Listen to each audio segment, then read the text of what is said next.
Let's get more on this now with Makram Rabah. He's an assistant professor of history at the American University of Beirut.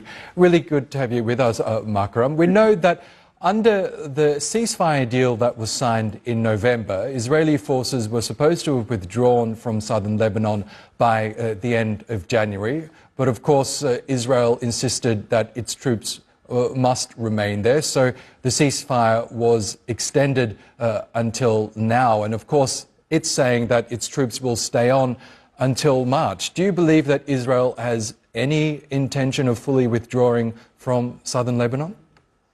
I truly believe that the eventual withdrawal of Israel hinges on the implementation of 1701 plus. And here I mentioned the plus part because the Lebanese state, be it Speaker Berri or Hezbollah, does not recognize that they have signed an agreement which fully recognizes the need of disarming Hezbollah. This is something which the Lebanese government, under the current President Aoun and Prime Minister Nawaf Salam, haven't yet addressed. This is why the Israelis will continue to use this pretext of staying in the south of Lebanon for security until they see a kind of a serious deployment by the Lebanese army. And this is not only an Israeli position. Yesterday, the Trump government stopped aid to the Lebanese army because it feels that it is not serious in implementing the idea of taking control over the full sovereignty of the south of Lebanon as well as the rest of the country.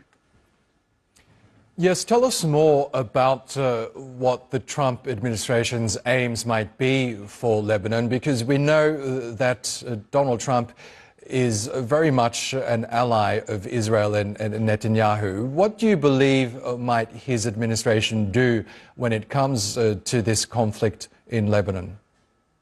Well, we don't want to basically project. It is very clear that Trump has sided with Israel and will continue to side with Israel, as well as the Biden administration has done so.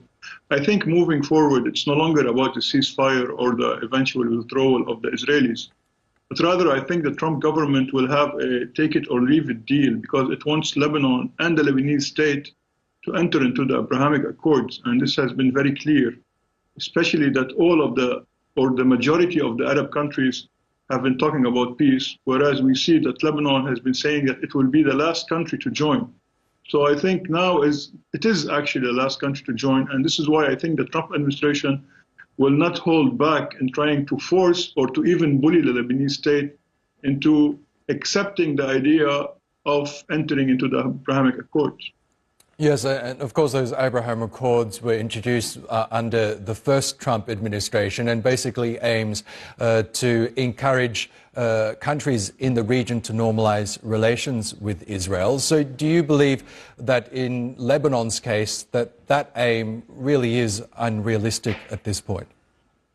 Nothing unrealistic. There's nothing unrealistic except if we don't give the two sides to the deal a kind of agreeable situation. If the Lebanese don't feel that they're getting anything out of the peace deal, and if they don't feel that they are actually getting a kind of a protective net that would ensure that the relationship with the rest of the Arab world, particularly also the relationship with Iran, which has used Hezbollah and other factions in Lebanon to destabilize the country. So I think that eventually Lebanon will have to not only talk about peace, but rather to think about building a state which at the end of the day can take its own decisions rather than just rely on regional actors or basically international circumstances to do what's right or wrong.